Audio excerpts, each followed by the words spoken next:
Ya, shalom Bapak Ibu, kita berjumpa kembali pagi ini di Mesbah Syukur. Saya percaya kita semua dalam keadaan sehat, baik dan luar biasa. Mungkin juga pagi ini ada yang sedang sakit, tetaplah bersukacita, percaya bahwa Tuhan turut bekerja untuk mendatangkan kebaikan bagi kita. Baik saudara, firman Tuhan hari ini terambil dari Roma pasal yang ke-13. Roma pasal yang ke-13 ya, saya akan bacakan ayat yang kelima. Kalau kita lihat di sini Roma pasal 13 ini berbicara tentang ya harus tunduk pada pemerintah. Ya, tetapi ada satu ayat yang luar biasa yang saya ambil di sini. Di sini dikatakan bahwa pemerintah itu adalah hamba Allah, pemerintah itu adalah wakil Tuhan.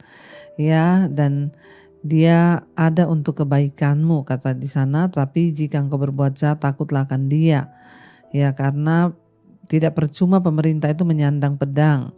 Pemerintah adalah hamba Allah untuk membalaskan murka Allah atas mereka yang berbuat dosa. Jadi kalau kita lihat Roma pasal 13 ini sedang menjelaskan tentang bahwa pemerintah itu adalah wakil Tuhan untuk menghukum orang-orang yang berdosa. Karena Tuhan itu murka terhadap orang yang berdosa. Jadi kenapa pemerintah ada? Agar manusia itu taat kepada hukum yang dibuat oleh pemerintah, sebab pemerintah itu adalah wakil Tuhan untuk menjalankan murka ya atas manusia yang berdosa. Makanya kalau ada orang dihukum, ya itu adalah juga pembalasan dari Tuhan asal memang hukumnya itu benar-benar adil. Tapi yang saya akan bacakan buat setiap kita di sini adalah Roma pasal 13 ayat 5 di sana dikatakan, sebab itu perlu kita menaklukkan diri, bukan saja oleh karena kemurkaan Allah, tetapi juga oleh karena suara hati kita. Nah, saya tertarik saudara dengan ayat 5 ini dari Roma pasal 13. Ya, dikatakan bahwa salah satu tugas pemerintah itu adalah membalaskan murka Tuhan atas orang-orang berdosa, yaitu untuk menghukum orang berdosa. Karena Tuhan itu murka terhadap orang jahat, Tuhan itu murka terhadap orang berdosa. Tapi ayat yang kelima di sana dikatakan, sebab itu perlu kita menaklukkan diri, bukan saja oleh karena kemurkaan Allah, tetapi juga oleh karena suara hati kita. Saudara, ya, tujuan dari pemerintah itu ada di dalam sebuah negara adalah supaya orang-orang itu takluk kepada hukum. Orang-orang itu takluk kepada apa yang benar dan tidak melakukan apa yang salah. Ya, dan karena itu ayat 5 ini berkata, sebab itu kita perlu menaklukkan diri. Ya, bukan saja oleh karena kemurkaan Allah, tetapi oleh karena ya suara hati kita. Ya, Tuhan itu memberikan hukum kepada manusia, ya hukum yang tertulis di Alkitab, di kitab-kitab yang lain tentunya semua mengajarkan hukum-hukum dari sebuah agama. Ya, tetapi juga Tuhan memberikan pemerintah otoritas untuk memberikan hukum kepada setiap warga yang atau orang yang berbuat dosa dan kesalahan. Ya, dan kita semua dikatakan harus takluk kepada apa yang benar, kepada hukum yang dibuat itu. Ya, namun dikatakan di situ kita ini harus menaklukkan diri kepada kebenaran, kepada hukum, ya, kepada kebaikan. Kita harus menaklukkan diri bukan hanya karena murka Allah, tapi juga karena suara hati kita. Saya tertarik di sini ayat ini berkata kita ada suara hati kita. Saudara, firman Tuhan berkata bahwa Tuhan itu menuliskan hukum-hukumnya di dalam hati manusia. Dan karena itu kita disuruh untuk takluk kepada kebenaran, bukan hanya takut kepada murka Allah, bukan hanya takut kepada penghukuman Tuhan, tapi kita ini harus takluk kepada hukum Tuhan, kepada kebenaran karena ada suara hati yang berbicara kepada kita. Sebab hukum-hukum Tuhan itu tertulis di dalam hati kita. Kita berbuat kebenaran bukan hanya karena kita takut nanti dihukum. Ya, itu loh yang Tuhan bilang. Kita tidak boleh mencuri, bukan hanya aduh nanti kalau saya dihukum nih saya masuk penjara kalau saya mencuri. Kita tidak mau melakukan dosa, misalnya saya nggak mau berselingkuh, nanti kalau ketahuan nanti ya saya itu ya dihukum, dimurkai Tuhan. Tapi lebih dalam ketika kita ini menyadari kita menjadi orang percaya, anak Tuhan, maka kita harus takluk kepada kebenaran bukan hanya karena murka Allah, bukan hanya karena takut dihukum oleh Tuhan, bukan hanya karena takut masuk neraka atau masuk penjara di dunia ini, tapi kita harus menaklukkan diri kepada kebenaran karena apa? Karena ada suara hati yang menuntun kita, dan suara itu adalah suara Roh Kudus yang berbicara di dalam kita. Suara Tuhan, ya, karena dikatakan bahwa roh manusia itu adalah pelita Tuhan. Ya, di dalam hati manusia itu ada hukum-hukum Tuhan, dan hukum-hukum itu yang berbicara mengingatkan kita. Kita ini disuruh melakukan kebenaran, ya, bukan hanya karena takut dihukum nanti kalau kita berbuat dosa, tapi karena kita menghormati hukum Tuhan, mendengarkan suara hati kita yang berbicara dalam diri kita, saudara. Saya kasih contoh, ya, ini adalah satu tingkat yang lebih dalam dan lebih dewasa di dalam pengiringan kita kepada Tuhan. Ketika orang itu misalnya, aduh saya mau selingkuh sama dia, atau saya mau mencuri ini ya, tapi saya takut nanti kalau saya ketahuan saya dihukum.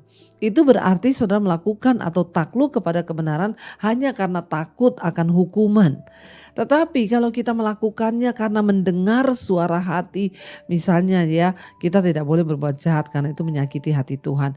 Jadi kita bukan hanya karena takut akan murka Allah, tapi karena ada suara hati, suara Tuhan, suara hukum-hukum Tuhan, suara firman Tuhan yang berbicara dalam hati kita. Makanya saya percaya saudara, semua orang itu diciptakan dengan hati nurani, saudara. Dan hati itu bisa berbicara kepada kita, mengingatkan kepada kita akan hukum Tuhan, akan sesuatu yang benar. Tapi ketika orang tidak lagi mendengarkan suara hati nuraninya, maka dia akan murtad, dia berjalan mengikuti kemauannya sendiri, dia berjalan mengikuti ya kehendak setan, bahkan berjalan mengikuti hawa nafsunya. Nah, pagi ini Tuhan mengingatkan kepada kita, ya, Roma 13 ayat 5, sebab itu perlu kita menaklukkan diri, bukan saja oleh karena kemurkaan Allah, tetapi juga oleh karena suara hati kita, saudara.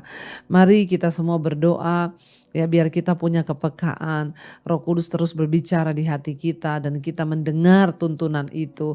Sebab kalau kita hanya takut berbuat dosa karena takut dihukum, karena takut masuk penjara, karena takut masuk neraka, karena takut dimurkai Tuhan, itu adalah sesuatu yang sebenarnya salah. Tapi ketika kita menghormati Tuhan, kita ya mendengarkan suara hati kita, itu artinya kita adalah orang-orang yang mengasihi Tuhan. Kita berbuat kebaikan bukan karena takut dihukum, bukan karena takut masuk neraka, bukan karena takut dimurkai Tuhan, tapi kita berbuat kebaikan dan kebenaran karena kita mengasihi Tuhan dan mendengarkan suaranya. Makanya firman Tuhan berkata, karena lebih baik ya mendengarkan suara Tuhan daripada mempersembahkan korban. Artinya apa? Tuhan suka dengan orang-orang yang mau taat dengan suaranya. Tuhan suka dengan orang-orang yang mau taat dengan ya hati nurani. Seringkali saudara, hati nurani kita itu berkata kepada kita dan kita bisa belajar.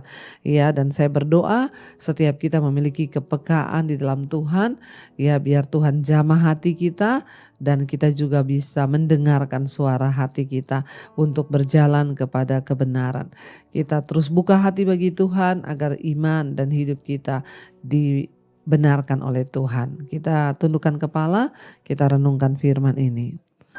Terima kasih Tuhan, biarlah Engkau terus menuntun kami lewat hukum-hukum-Mu yang ada dalam hati kami. Karena itu kami mau membuka hati kami untuk suara Roh Kudus-Mu, untuk jamahan Roh Kudus-Mu, agar hidup kami dituntun dan dibawa kepada segala jalan kebenaran-Mu ya Tuhan. Mari saudara, kita mau sama-sama naikkan pujian ini sebagai doa dan tanda bahwa kita membuka hati bagi Tuhan. Katakan bersama pujian ini. Ku buka hati untuk jamahan-Mu, berserah penuh di hadirat-Mu. Kau ambil alih Tuhan seluruh hidup kami, amin. Seluruh hidup altar-Mu menyembah. Kami buka hati kami Tuhan untuk jalan-Mu, berserah penuh di hadirat-Mu. Ambil alih seluruh hidup kami Tuhan. Amin. Seluruh hidupku di altar-Mu menyembah-Mu. Jamah hati kami Tuhan, kami buka hati untuk suara-Mu berbicara dalam hidup kami Tuhan. Biar Engkau terus berbicara dalam hati kami ya Tuhan. Roh Kudus terus mengingatkan kami akan setiap hukum-hukum Tuhan di dalam hati kami. Biarlah Engkau tegur kami agar kami ini taat dan menaklukkan diri kami kepada kebenaran. Bukan karena kami takut dihukum, bukan karena kami takut masuk penjara atau masuk neraka, tapi karena kami takut akan Tuhan, karena kami menghormati dan mengasihi Tuhan, karena Tuhan berbicara dalam hati kami, dalam hati nurani kami untuk mengingatkan kami akan setiap jalan kebenaran-Mu ya Bapa. Kami berdoa Tuhan hari ini, tuntun kami dalam setiap jalan-jalan-Mu, bawa kami Tuhan dalam setiap kebenaran-Mu Bapa, agar hidup kami selaras dengan firman Tuhan. Berkati setiap anak-anak-Mu yang setia bangun di pagi hari mencari wajah-Mu. Tuhan urapi Bapa dengan pengurapan yang baru, beri hikmat, beri kekuatan baru, segala jalan kebenaran-Mu Engkau nyatakan bagi setiap anak-anak-Mu ya Bapa. Biarlah kami hidup di dalam tuntunan Tuhan. Berkati setiap mereka yang bekerja, yang sekolah, yang kuliah, bahkan ibu-ibu rumah tangga yang ada di rumah. Tuhan memberkati di mana saja kami berada. Perlindungan Tuhan sempurna, penyertaan Tuhan, tuntunan Tuhan bagi setiap kami. Dijauhkan dari segala mara bahaya, kecelakaan, rancangan-rancangan jahat orang. Engkau bawa kami dalam perlindungan yang sempurna ya Tuhan. Berkati juga setiap mereka yang terbaring sakit, Tuhan beri kesembuhan di dalam nama Yesus. Yang lemah dikuatkan ya Tuhan. Bahkan setiap mereka yang sedang dalam pergumulan yang berat, Tuhan pulihkan. Kami berdoa menyerahkan hari ini ke dalam tangan Tuhan. Berkati setiap mereka yang berulang tahun, umur panjang di tangan kanan, kekayaan hormat ada di tangan kiri. Semua karena anugerah Tuhan. Apapun yang menjadi pergumulan kami tahu dan percaya di dalam nama Yesus ada jalan keluar. Terima kasih Bapa. Kami memohonkan semua ini hanya di dalam nama Tuhan Yesus Kristus. Mari kita berdoa. Bapa kami saudara, Bapa kami yang dalam sorga, dikuduskanlah nama-Mu, datanglah kerajaan-Mu, jadilah kehendak-Mu di bumi seperti di sorga. Berikanlah kami pada hari ini makanan kami yang secukupnya, dan ampuni kami akan kesalahan kami, seperti kami juga mengampuni orang yang bersalah kepada kami. Janganlah membawa kami dalam pencobaan, tapi lepaskanlah kami daripada yang jahat. Karena Engkaulah yang punya kerajaan dan kuasa dan kemuliaan sampai selama-lamanya. Mari buka hati dan tangan-Mu saudara, terimalah kiranya berkat, rahmat, anugerah dari Allah Bapa, cinta kasih Tuhan Yesus Kristus, bahkan penyertaan Allah Roh Kudus akan menyertai kita mulai hari ini, bahkan sampai kali yang kedua Tuhan Yesus datang menjemput setiap kita. Nama kita tercatat di dalam kitab kehidupan. Dalam nama Tuhan Yesus yang percaya diberkati Tuhan, katakan bersama, amin, amin, amin. Tuhan Yesus memberkati saudara, shalom dan Immanuel.